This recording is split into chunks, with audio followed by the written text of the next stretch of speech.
안녕하십니까? 박상현의 경제브릿지입니다. 6월 20일에 엘리엇이 한국 정부를 상대로 제기한 국제 투자 분쟁에 대한 중재 판정이 내려졌습니다. 2018년 엘리엇이 제소한 이후에 5년 만에 중재 판정이 내려진 것입니다. 중재판정부는 한국 정부에게 약 690억 원, 5,400만 달러의 배상액과 법률 비용 약 372억 원을 지급하라고 명령했습니다. 지연 이자 등을 더하면 우리 정부가 약 1,300억 원에 달하는 국민의 세금을 엘리엇에게 지급해야만 합니다. 엘리엇은 대한민국 정부가 삼성물산과 제일모직 기업 결합에 부정하게 개입했고, 그 결과로 엘리엇이라는 외국인이 불공평한 대우를 받고 약 7억 7천 달러, 우리 단으로 9억 9천억 정도의 손해를 입었다는 이유로 국제분쟁중재재판소에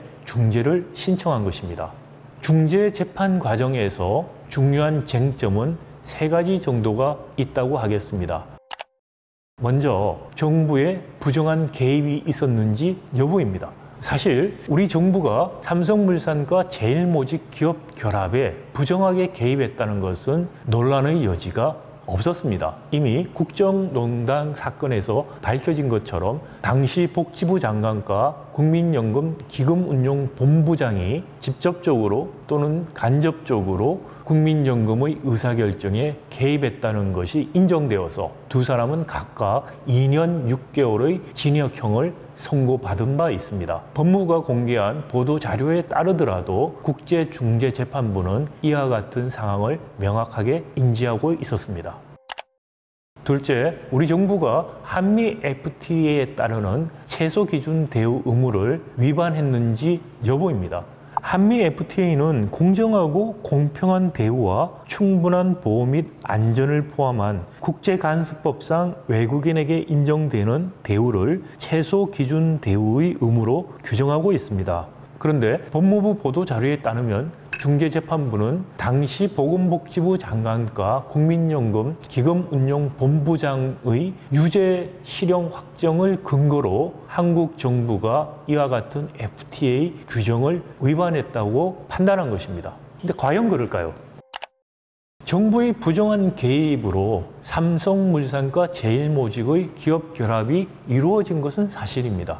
그러나 그 부정한 개입으로 인한 피해가 외국인인 엘리엇에게만 있었던 것이 아니라 국내의 다른 소수 주주들에게도 똑같이 적용이 되었다는 것입니다. 즉, 삼성물산 제일모직의 기업 결합은 총수 일가였던 이재용 일가에게는 이익이 되었지만 다른 삼성물산의 소수 주주에게는 손해가 된 전형적인 대주주의 소수주주 착취 행위였던 것입니다. 그 소수주주에는 외국인인 엘리엇뿐만이 아닌 국내 다수의 소수주주들도 포함된다는 것입니다. 외국 기업에 대한 불공평하고 부정한 대우가 아니라 이것은 소수주주 일반에 대한 불공평한 대우였다는 점입니다.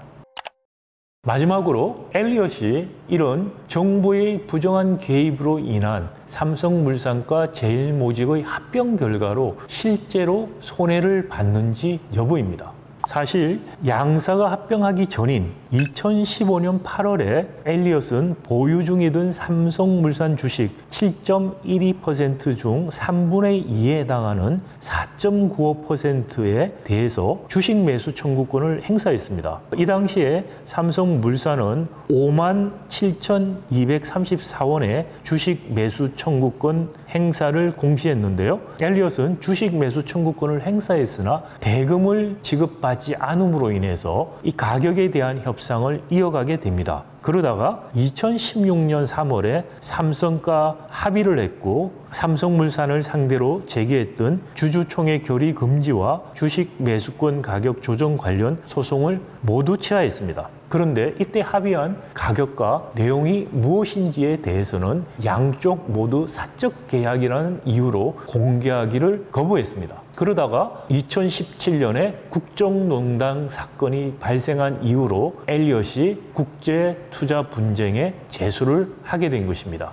그런데 2015년에 엘리엇이 삼성물산 주식을 다수 보유하고 있다는 공시를 하고 이후에 삼성과 엘리엇 사이에 분쟁이 야기됨으로 인해서 삼성물산의 주가가 7만 원에서 8만 원대로 치솟았던 경우가 있습니다. 많은 전문가들이 이때 엘리엇이 자신들의 개입에 의한 주가 상승을 미리 예측하고 공매도나 선물 시장을 이용해서 막대한 이익을 챙겼을 수도 있다는 추측을 하고 있습니다. 실제 중재재판 과정에서 엘리엇의 비밀 협약 내용뿐만이 아니고 삼성물산과 제일모직 합병과 관련해서 다른 부수적인 수입을 올렸는지 여부에 대한 검증도 있었어야 합니다. 우리 정부가 과연 이런 검증을 요구했는지 여전히 의문스럽습니다. 그런데 삼성물산의 다른 소수 주주였던 일성신약도 역시 엘리엇처럼 주식 매수 청구권을 받아들였으나 가격에 동의하지 않고 삼성그룹과 협의를 지속했습니다. 그러나 엘리엇과 달리 삼성그룹은 일선신약과 협의를 하지 않았습니다. 결국 일선신약은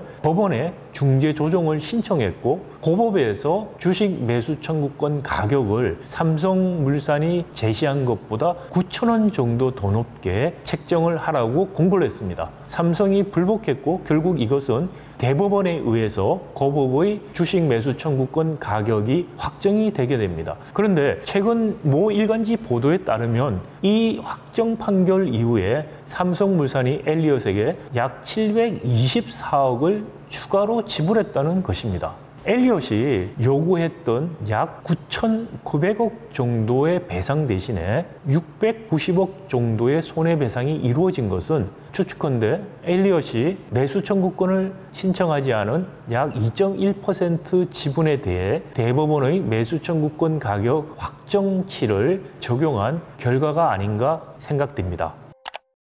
자, 그렇다면 엘리엇이 내국인에 비해서 불공정하고 부당한 대우를 받았냐는 것입니다. 엘리엇은 다른 한국의 소수주주들에 비해서 삼성에서도 더 우대를 받았다고 볼 수가 있습니다. 또 주식 매수 청구권을 신청한 그리고 5만 7천 원 정도로 그 가격을 받아들인 소수주주 그리고 아예 주식 매수 청구권을 신청하지 않는 국내 소수주주들은 엘리엇보다 더 많은 손해를 입었습니다. 엘리엇이 만약에 정부의 부당한 개입으로 손해를 입었고 이것이 배상되어야 되는 것이라면 정부의 부정한 개입으로 이루어진 삼성물산과 제일모직 합병의 결과로 국내 소수주주들이 입은 손해는 누가 배상해야 하는 것일까요?